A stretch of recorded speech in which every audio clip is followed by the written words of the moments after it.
Author Spotlight. Robin Egberts. Summer's Spider. I like spiders, Summer said. Dan looked up from his laptop and raised an eyebrow. Do you now? Yes, she said shortly. I love them, really. Dan closed his laptop and stood up, joining Summer on the way to the cafeteria.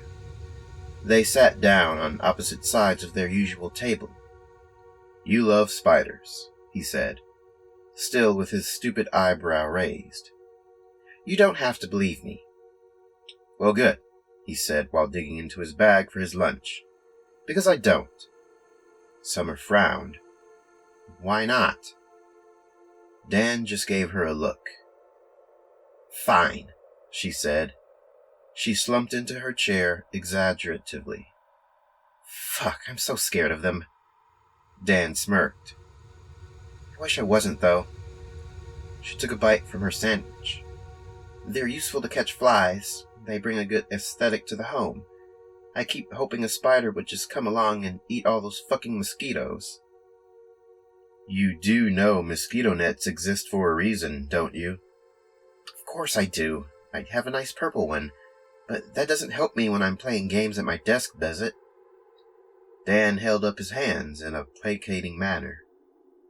Fine, you have a point, but don't you have spiders inside your house sometimes? You could just, I don't know, leave them? In theory, but when one actually crawls over the wall or ceiling, I flip out. I don't scream or anything, but it's so difficult to describe. Something comes over me, I get jittery, my mind races, and I can only focus on the spider. The way it moves, those 8 legs slowly moving, so regularly yet alien-like. Ooh, she shuddered. It's worse when they have those thin, long legs that you can barely see. Those creepy shadows. You can't even tell which is the shadow and which is the spider. Oh, I hate them. She lamented the last part to the ceiling. When she pulled herself upright and looked at Dan, he had an odd glint in his eye. An evil grin spread on his face. I thought you liked spiders.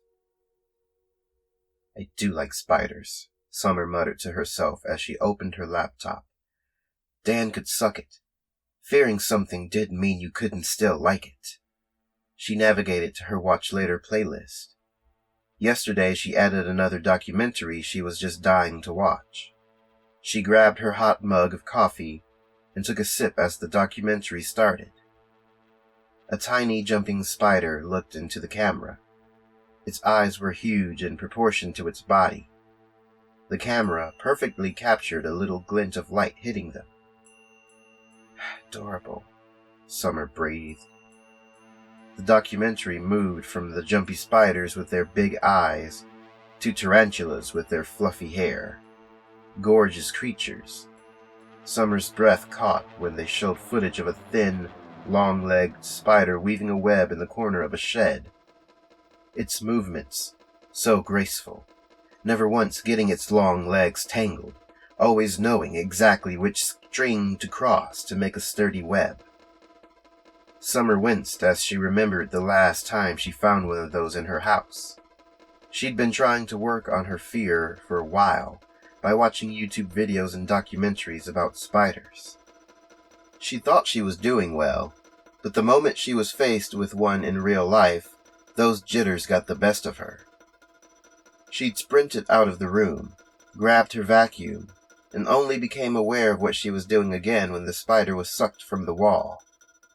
She'd felt so bad, but there was no hope for it anymore. It was probably dead already.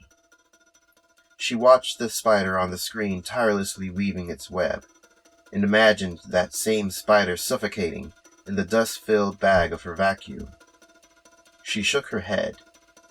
Next time, she promised herself, she wouldn't kill it. Next time came that very night, when she saw something move in the darkness. Right above her, in the crease between the wall and the ceiling, sat a tiny, almost invisible spider. It was one of the thin ones with long legs, no bigger than 2 centimeters. Nonetheless, the jitters started. She jumped from her bed and ran to the other side of the room. The spider didn't move. She stared at it, waiting for it to do anything, but it just sat there. Slowly, the jitters calmed down. She could breathe again, and her rational mind came back. She dropped the heavy wand of her vacuum.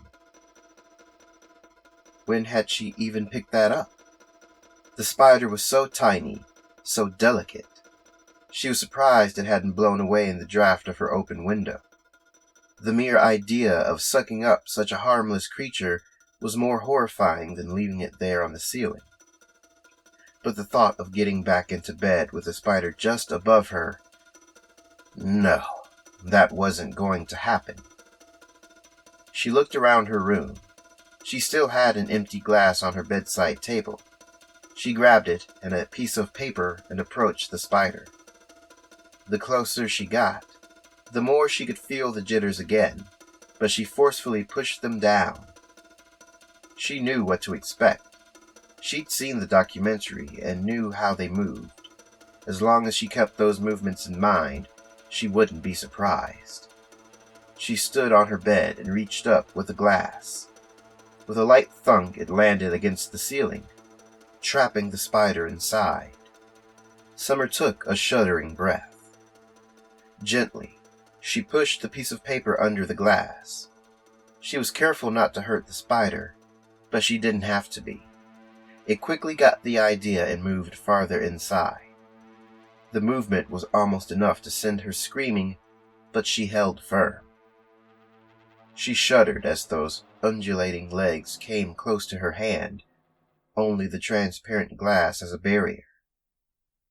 At last, the paper covered the whole opening, and she could step off her bed. She placed the glass, spider and all, on her desk and breathed a sigh of relief. She looked at it for a moment, feeling completely safe now it was trapped. A light beep came from her watch. It was past midnight, in winter. She didn't want to go outside now. The spider could wait here until morning. With an agitated movement, Summer swiped her phone alarm away. She blinked up at the ceiling, letting the last flashes of her dream drift away. Something about a spider setting fire to a house? Weird. She held a proud feeling in her chest as she remembered last night's accomplishment. She left her bed and took a look at the glass still resting on her desk. She didn't kill it, and look at it now. It even built a web. She hoped that wouldn't be a problem. 10 minutes of trying to get the spider out of the glass later, Summer accepted it didn't want to go outside. She put it on the kitchen table and sat down in front of it. She looked at the thin, delicate creature in its tiny little web. It would die if she forced it outside, but she didn't want it anywhere near her bed. Her gaze fell on the corner of the kitchen. Well, it might not be the most normal course of action, but when had Summer ever cared about that? She put the glass behind a vase on the side table in the corner. Then she pulled the paper off and scampered to the other side of the kitchen. This was fine. She would be all right with a little spider in the kitchen. Like she said yesterday, it might even look nice. After excitedly telling Dan all about her spider capture at work, she went back home already anticipating her little spider having settled into its new corner. But when she stepped into the kitchen, unbidden, the jitters came back. She set her jaw. No, not this time. With forceful steps, she strode to the corner and looked into the glass. It was empty except for the tattered remains of a web. Above her, in the corner where the two walls met the ceiling, sat a tiny spider in a tiny web. Summer smiled, a good aesthetic indeed. Dan's spider. I like spiders, a familiar voice said. Dan blinked, looked up, and saw Summer standing at his desk. He raised an eyebrow. Do you now? Yes, she said shortly. I love them, really. Dan had no idea what would make anyone, let alone his colleague, proclaim their love for spiders of all things, but he never claimed to understand Summer. He closed his laptop and joined his colleague to go to the cafeteria. They sat down on opposite sides of the same table. You love... Those two words shouldn't be next to each other. Spiders. You don't have to believe me, she said petulantly. Dan rummaged in his bag and searched for his food. Well, good, he said. He plopped his lunchbox on the table. Because I don't. Why not? That question didn't deserve an answer. There was nothing lovable about spiders. Nothing. And he knew for a fact Summer was scared of them. He gave her a look. Fine, Summer said. She slumped in her chair dramatically. Fuck, I'm so scared of them. Aha. Victory. I wish I wasn't, though. Dan had to give her that one. They're useful to catch flies. They bring a good aesthetic to the home. What aesthetic? Abandoned house chic? Summer continued. I keep hoping a spider would just come along and eat all those fucking mosquitoes. You do know mosquito nets exist for a reason, don't you? Of course I do. I have a nice purple one. Of course she did. But that doesn't help me when I'm playing games at my desk, does it? Dan held up his hands. Fine, you have a point. But don't you have spiders inside your house sometimes? You could just... I don't know. He had to suppress a shudder. Leave them? Summer nodded. In theory, but when one actually crawls over the wall or ceiling, I flip out. I don't scream or anything, but It's so difficult to describe. She furrowed her eyebrows, deep in thought. Something comes over me. I get jittery. My mind races, and I can only focus on the spider. The way it moves. Dan's mind drew inward. Those 8 legs slowly moving. He saw the legs in his mind's eye, dark like the night, as big as his fingers. So regularly yet alien-like, crawling over his white walls. It's worse when they have those thin, long legs that you can barely see, crawling towards him. Those creepy shadows, you can't even tell which is the shadow and which is the spider. A twisted void the size of his hand, uncaring of his terror, unmoved by his screams. Oh, I hate them. Those last words, lamented at the ceiling, snapped him out of it. His breath came short. He pushed his shaking hands under his desk and controlled his expression before Summer looked back at him. She looked at him curiously. Something must have shown on his face. He grinned to hide the terror he was still feeling. I thought you liked spiders. Summer glared at him. He sighed in relief. She hadn't noticed then. Summer's words stayed with him the rest of the day. Even at home, they still bounced through his head. He kept a suspicious eye on the wall where a few months ago that huge spider sent him screaming. He shuddered at the memory. He left the kitchen and turned on his TV to distract himself. He didn't think about it. It would be fine. It wasn't fine. After only a half an hour in bed, he kicked off the covers and went downstairs. He couldn't stand it anymore. He couldn't shake the image of large crawling shapes on his walls, on his sheets. His mind calmed slightly when he looked at his white kitchen wall. Completely white. No black shapes anywhere to be seen. He pulled out a chair and sunk down. He'd just sit here until he felt calm enough to go back to bed. He woke up with a scream and immediately lost his balance, rolling off the chair, only catching himself with his hands on the floor. Shaken, He peeked over the top of the dining table. White. Empty. With a sigh of relief, he stood up. A glance at the clock showed him it was early, but not early enough to go back to bed. He resigned himself to getting ready for work. If he expected to be free from spidery thoughts at work, he was wrong.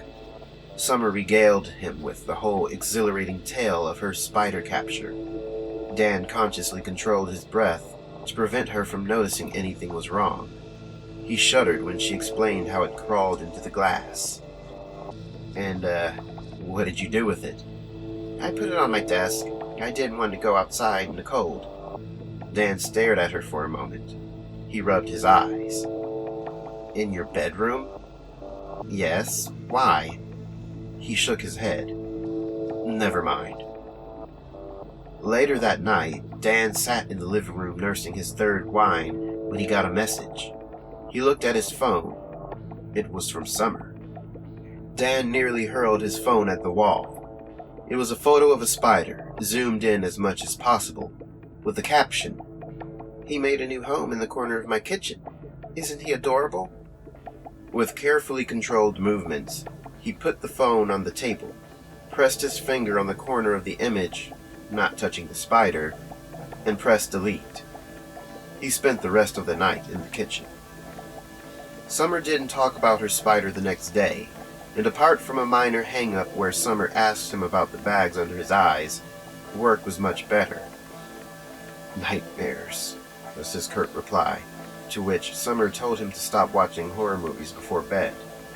Dan didn't bother correcting her. Throughout the day, his nerves began to die down. When he readied himself to go home, he was feeling almost normal again. This feeling lasted until dinner, when he got another message from Summer. 1821. He caught a fly. 1821.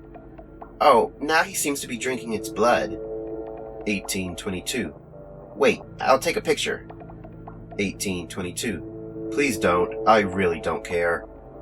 1823. First of all, rude. Second, I've already taken it, so I'm sending it. Dan turned his screen off. There were a few more messages, but he didn't read them. He did not want to see Summer's stupid spider sucking the fluids out of a fly. How could she think these creatures were beautiful? Or heaven forbid, cute? He didn't know. Not looking at the picture didn't help his imagination, though. As the days wore on, Dan's sleep continued to suffer under Summer's now daily reports on her spider. Correction. Spiders. She'd been able to adopt a baby tarantula from a local breeder. He was doing so well before. He hadn't had a nightmare in weeks, but now all his progress was thrown out of the window. The bags under his eyes grew bigger. His hands developed a permanent shake with all of the caffeine he had to drink to stay functional, and his mental health suffered the most. He saw them from the corner of his eyes, spindly legs waving at him from just outside his vision. The jitters wouldn't stop. He was constantly on edge. He knew rationally that they were just hallucinations caused by his lack of sleep, but his fear wasn't rational. He wondered sometimes what would happen if he actually found a spider in his house. He might just have a heart attack. He didn't ask Summer to stop.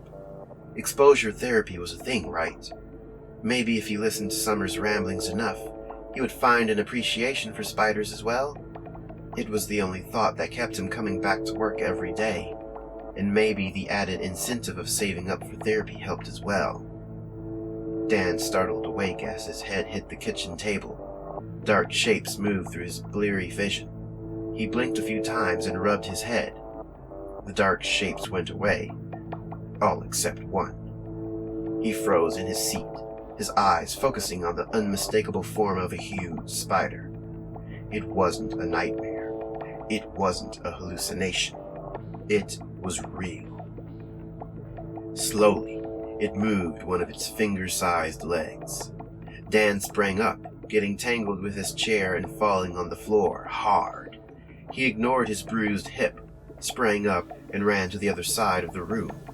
He turned, not wanting to look, but having to know where it was at all times.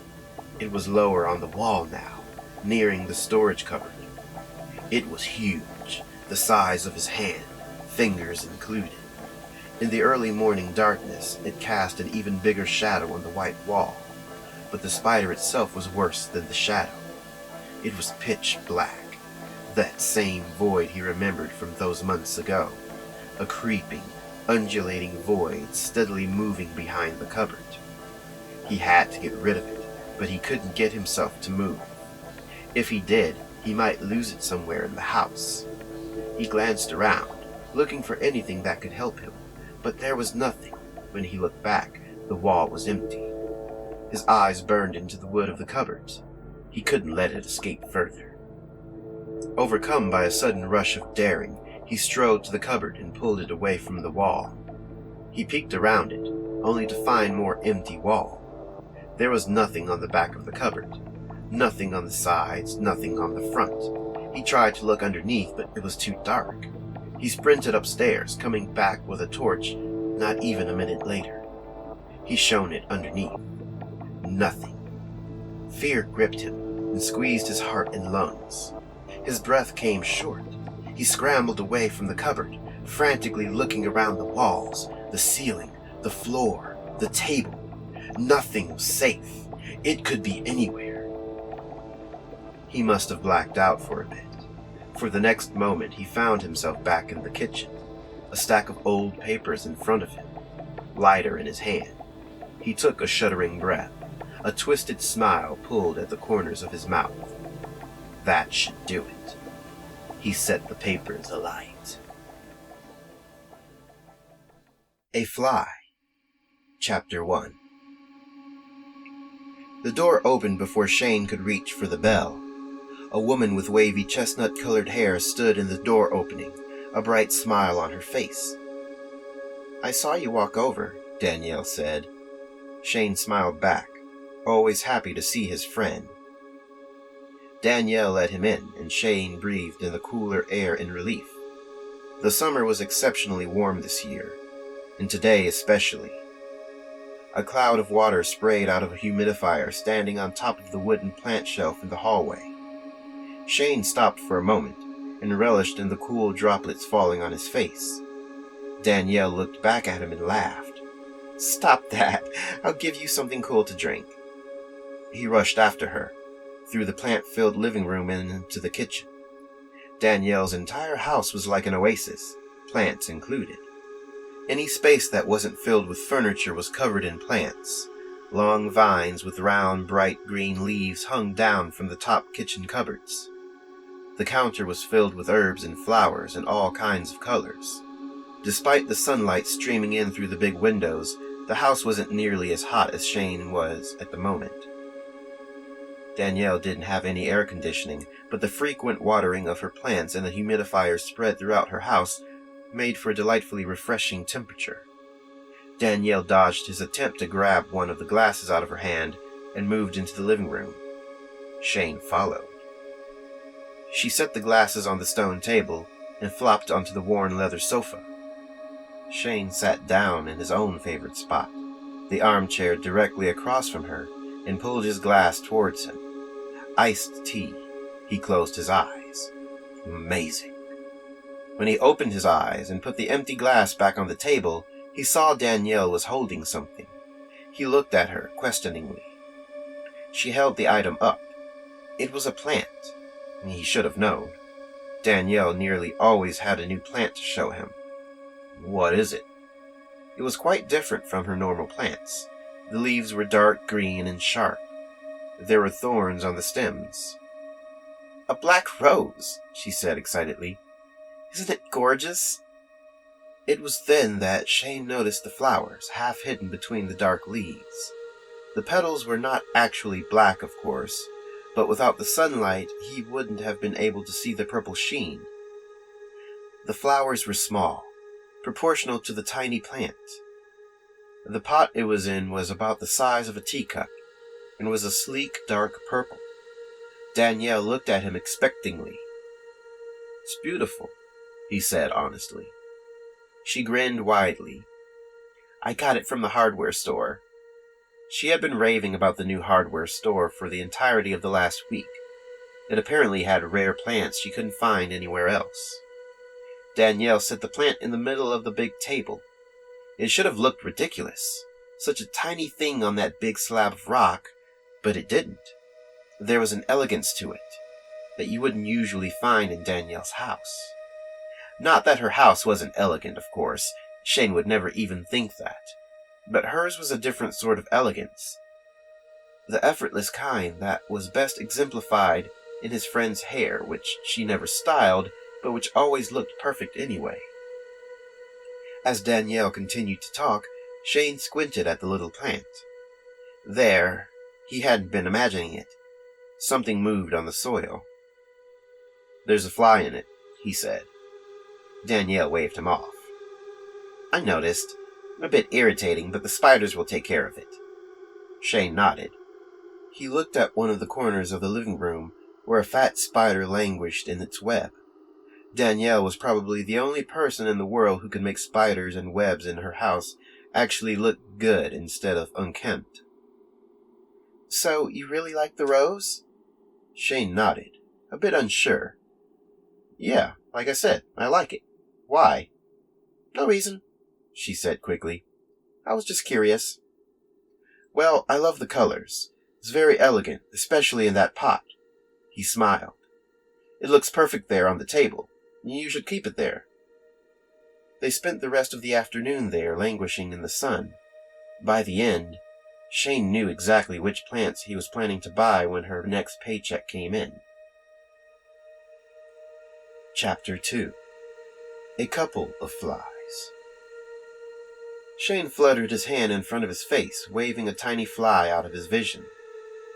Spiders weren't hungry? He once again sat in his favorite armchair. Danielle across from him on the sofa, sunlight from the window casting strange shadows on her face through the leaves of her monstera plant. She shook her head.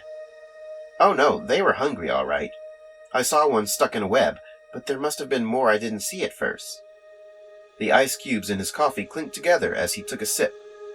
"Maybe you should get some pesticide. Get rid of them before they become a real problem." "Maybe." Offhandedly, she pressed her finger on the table, squishing a fly on the stone surface. "I don't want to use poison inside the house. They're annoying, but they don't hurt me." Next to her hand laid a dried flower that must have fallen off the small rose bush. Shane was happy she kept the plant on the table.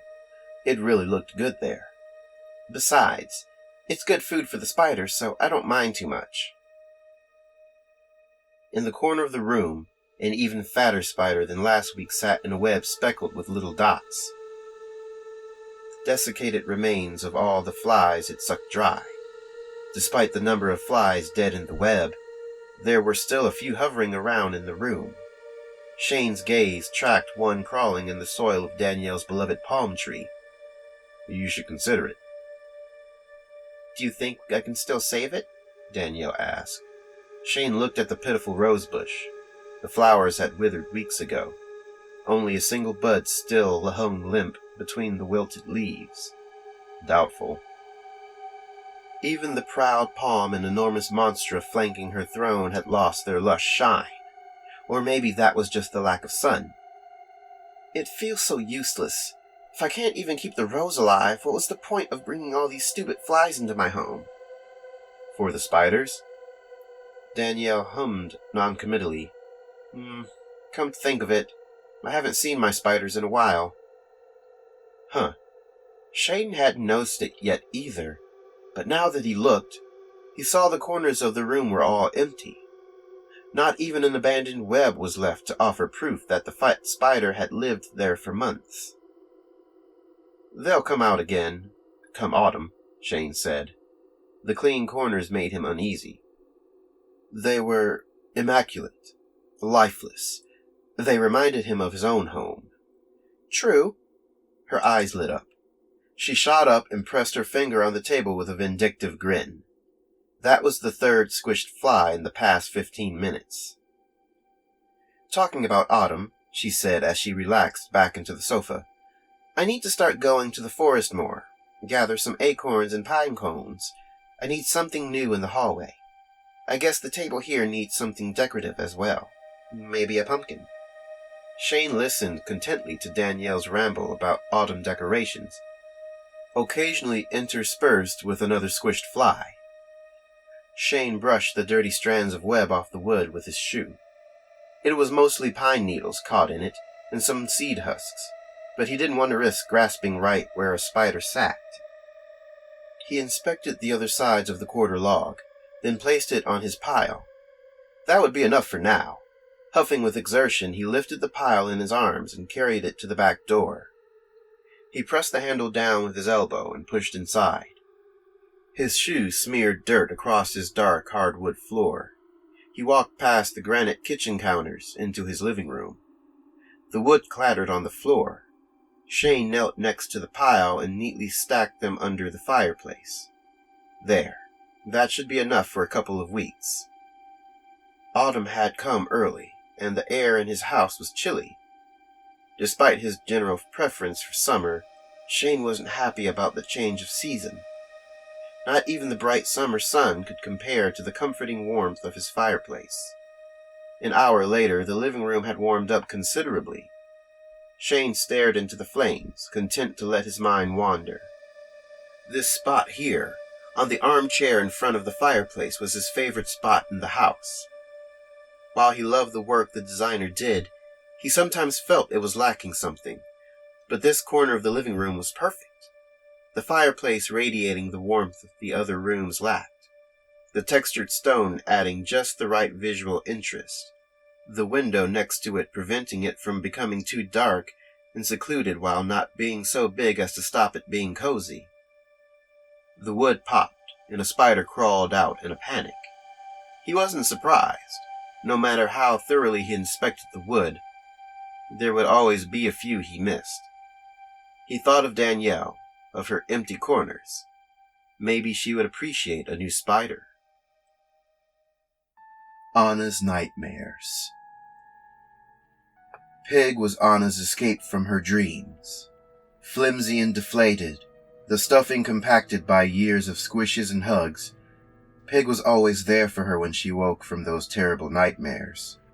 Where her dreams were filled with dread, flashes of pain, dizzying moments, Pig was pure comfort. Always the same, reliable, in her control. Her dreams weren't always the same. Sometimes she would wake up with memory of dry eyes pressed against rough fabric. Other times it was the bruising grip of an inhumanly large hand around her torso or arm. But no matter what changed in the dreams, one thing stayed the same. She could never move. She couldn't blink. She couldn't talk. She couldn't breathe. She could only feel. Her most hated dreams were those of darkness. In the dark, she was constricted by something she couldn't quite place. The agony of the soft, yet unforgiving substance squeezing her, flattening her, contorting her body in impossible angles. But worse was the knowledge she could do nothing to help herself, nothing to end it, or at least relieve the pressure. All she could do was wait. In her dreams, she had no hope of waking up. In her dreams, she expected it all to go on forever. Once, she dreamt of the room spinning around her, water filling her head, no air to breathe, and soap stinging in her eyes. When she woke up, drenched in sweat, Pig was there, waiting for her on her pillow, clean and smelling fresh. She dreamt of falling, of laying crumpled and broken at the bottom of a cliff, neck bent at an angle that made her nauseous to think about. Pig was there for her then as well. She swiped him up from the floor and sobbed into the soft, worn fabric. Pig understood. Even during the day, she was haunted by the memories of being lifted into the air, forced to move her arms and legs by a hand the size of a chair, forced to speak words in a voice not her own. She had no voice of her own. But with Pig by her side, she felt better. Pig told her it was all right. Pig hugged her when she cried. As long as she had Pig, she could forget. This night was different. This night Anna woke up with a dread pooling in her stomach, bile rising in her throat. She laid there in silence, for once not testing whether she could move, for once not opening her eyes to see if she could blink, for once not pulling Pig into her arms. She shook. Her breaths sounded more like sobs. The voice. She recognized that voice. Memory after memory flashed through her mind of her playing with Pig, a violent twitch every time she heard that voice, the false, deep tone she used when pretending to be Pig, not his voice, but hers. Shakily, she switched on the light. In the light, her dreams weren't real. In the light, Pig was her comfort. In the light, she looked into her Pig's eyes and saw pain. I am posting here in regards to the wounds that have been appearing on my arms when I sleep. They are not from bedbugs, I know that much for certain. The wounds are too big and too odd. It doesn't look like your usual insect bite. Instead, it's like something has scraped away a tiny patch of skin, layer by layer, until they drew blood. I am hesitant to accept what I believe is the cause of these wounds, but maybe writing it all down will help. Maybe when I've got it all down, I'll be able to see it's all ridiculous. Maybe I won't. At the very least, I'll be able to get an outside perspective on this, because I certainly can't discuss it with anyone in real life. I couldn't look my mother in the eye and tell her my slugs are eating me. About 1.5 years ago, I found a YouTube video about closed terrariums. I had been looking for a low-maintenance greenery solution for in my apartment, and this was perfect. I needed some life in my living space, but all my life I hadn't been able to keep my houseplants alive. And I just didn't have the money to keep replacing them. So the next weekend, I bought a big jar with a wide opening and went on a little excursion into the local park to gather moss and other plants. I'm not sure if that was entirely legal, but nothing in the park would die because I grabbed some moss and a few handfuls of dirt. Back home, I decorated my terrarium and then put it on the corner of my desk. I watched it for a while, both proud of what I made and a little disappointed it didn't look as good as that Serpa Designs guy made his. For some reason, I thought that would be it. It would now just stand there, be pretty, and give me something to look at when work was boring me to death. But soon enough, I found the terrarium wasn't as stagnant as I expected. Every day, new creatures would emerge from the soil. First were the pillbugs. Then, when I looked closer, I saw tiny springtails as well. I was disconcerted when a big black fly buzzed around in there one day, but it died after a while, so it was all good. Watching the insects became quite a big part of my day. I would watch them when I was bored, like I said, but even when my work was going well, I felt my eyes drift to my terrarium more often than not. There was something captivating about this little world I created. About 3 weeks in, I noticed something odd on the glass. At first, I thought it was a tiny worm, but when I looked closer, I saw it was a slug.